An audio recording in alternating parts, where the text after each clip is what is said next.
په سلامونه او نیک هیلو مارکلی کوم خدای دې چې روغ او جوړ به یاستئ. ډېری خلک چې دي په خپل ژوند کې ناکامیږي،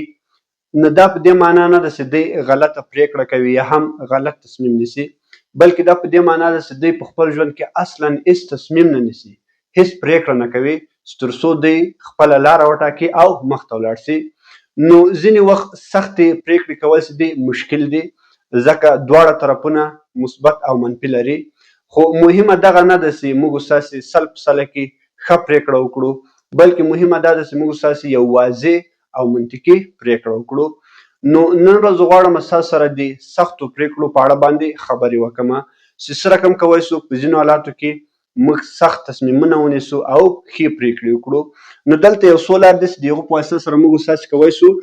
چې ښه تصمیمونه ونیسو او سختې پرېکړې وکړو. اوله خبره دا ده له ځانه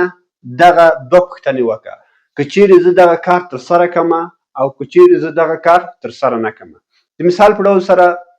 یو نفر ده غواړي چې پوهنتون شروع کړي، خو دی پرېکړه نشي کولی چې آیا زه پوهنتون شروع کړمه او که نه یې کړم شروع. نو دی دې له ځانه دغه دوه پوښتنې وکړي چې که چیرې زه دغه کار ترسره کړمه زه به څه شی په لاس راوړمه، زما ژوند به څومره ښه سي او کوم خطرونه لري، او که چیرې زه دغه کار ترسره نه کړمه کوم چانسونه یا کومې موقع زه له لاسه ورکومه، آیا په دغو پرېکړه که زه دا کار ترسره نه کړم زه به څومره پښیمانه یم، او په راتلونکي کې که چیرې زه دا کار ما نه ترسره کړی له کومو خطرو سره به مخامخ سم. نو دا په دې معنا چې موږ ستاسې باید کله چې یو سخت تصمیم نیسو، یو سخته پرېکړه کوو، دغه دوه پوښتنې باید موږ له ځان څخه مطرح کړو چې که چیرې زه دغه کار ترسره کړمه څه به پېښ سي، او که چیرې زه دغه کار ترسره نه کړمه څه به پېښ سي. نو اوله خبره دا ده چې موږ ستاسې باید دغه پوښتنه له ځان څخه وکړو تر څو زموږ ستاسې هغه پرېکړه سره کوم سي واضح سي او په احساساتو باندې برلاسي سو. دویمه خبره دا ده چې موږ ستاسې هغه د پښیماني باید راکمه کړو. یعنې ځینې وخت موږ ستاسې له یو داسې پرېکړې سره مخامخ کېږو چې هغه کیدای شي د اوس لپاره اسانه وي، خو وروسته بیا هغه پرېکړه چې ده مشکل ده راته. نو په دې اساس باندې موږ ستاسې باید هغه پرېکړه ونه کړو چې هغه اوس اسانه وي، بلکې موږ ستاسې داسې پرېکړه وکړو چې که چیرې زه دغه کار ترسره کړمه 2-3 کاله یا 4 کاله وروسته به نتیجه څه شي، او که ترسره یې نه کړمه. د مثال په ډول سره پوهنتون مثال مې چې مخکې درکړو، که چیرې یو نفر ووایي چې زه اوس پوهنتون نه شروع کومه، که څه هم دغه اسانه پرېکړه ده، دی به اوس د راحتي احساس وکړي، خو 4-5 کاله وروسته کیدای شي دی بیا ډېر د پښیماني احساس وکړي. نو په دې ډول سره موږ ستاسې کولی شو چې ښه تصمیم ونیسو. یعنې کله چې موږ ستاسې 2-3 کاله وروسته تصور وکړو او هغه کار موږ ستاسې نه یې ترسره کړی او بیا د پښیماني احساس کوو، نو په دې اساس باندې موږ ستاسې تمرکز باید یوازې په اسانه پرېکړه باندې یا هم په اوسني وخت باندې نه وي، بلکې راتلونکي ته مو فکر وي. چیرې موږ ستاسې دا کار ترسره نه کړو نو په راتلونکي به یې اغېزه څه شی. نو په دې ډول سره موږ ستاسې کولی شو یو ښه تصمیم ونیسو. ځینې وخت پرېکړه نه کول یا تصمیم نه نیول دا خپله یو پرېکړه ده چې ټولو خطرناکه پرېکړه ده، یعنې د دغو نتیجې چې د اکثره وخت ښه نه وي.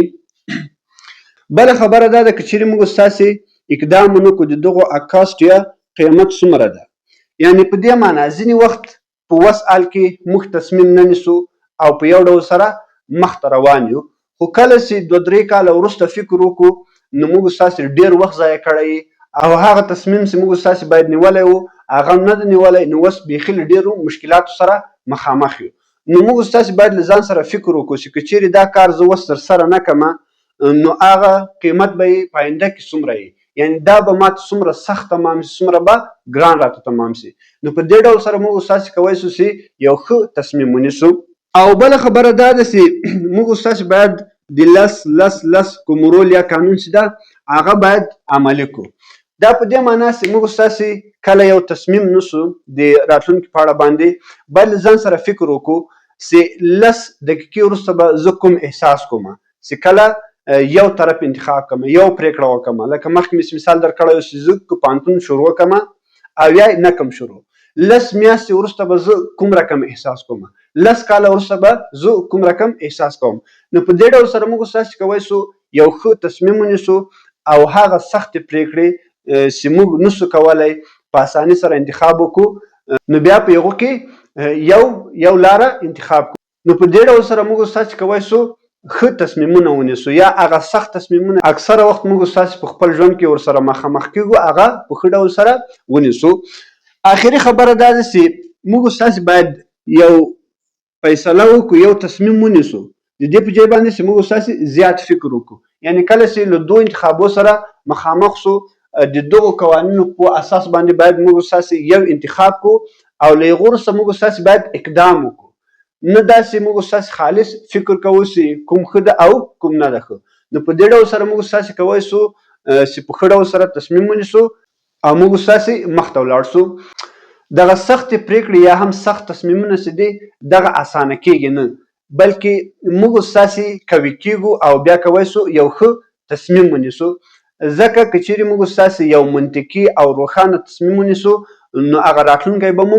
ډېر روښانه وي. خو که چیرې موږ استاسې تصمیم ونه نیسو یا هم غلط تصمیم ونیسو نو هغه راتلونکی به مو هم له مشکلاتو سره مخامخ وي.